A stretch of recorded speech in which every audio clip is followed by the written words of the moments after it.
அஸ்ஸலாமு அலைக்கும் ஃப்ரெண்ட்ஸ். இன்றைக்கான வீடியோவில் ஷார்ப் எட்ஜஸ் வந்து செயின் ஸ்டிச் கொடுக்குற இடத்துல எப்படி போடுறதுன்றதை பார்ப்போம். ஸ்டார்டிங் பாயிண்டில் எடுத்துகிட்டு ஒரு குட்டி பேக்லாக் கொடுக்குறோம். குட்டி குட்டி ஸ்டிச்சஸாக ஒரு ஷேப்ஸ்ன்ற போது குட்டி குட்டி ஸ்டிச்சஸாக கொடுத்துட்டு வரோம். நம்ம வந்து ஷார்ப்னஸ் கொடுக்கும்போது தான் அந்த ஒரு டிசைனோட ஷேப் வந்து ஃபில் ஆகும். இப்போ எந்த இடத்துல ஷார்ப்னஸ் கொடுக்கணுமோ அந்த இடத்துல எப்படி போடுறோன்றதை பார்ப்போம்.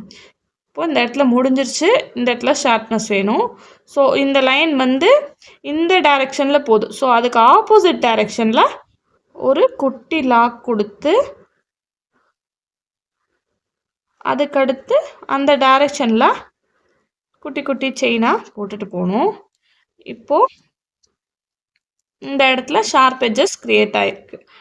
இவ்வளோதான். இதே தான் ஸ்கொயர் ஷேப்பாக இருந்தாலும் சரி, அனதர் எந்த ஷேப்ஸாக இருந்தாலும் சரி, அதுக்கு ஆப்போசிட் டைரெக்ஷனில் ஒரு குட்டி லாக் கொடுத்துட்டு மூவ் ஆகும். இப்போ இந்த இடத்துல எடுத்துட்டு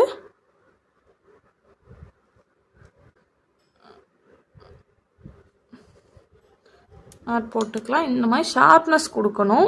ஒரு ஷேப் அப்படின்னா அதோட டபுள் எண்ட்லேயும் வந்து ஷார்ப்னஸ் கொடுக்கணும்.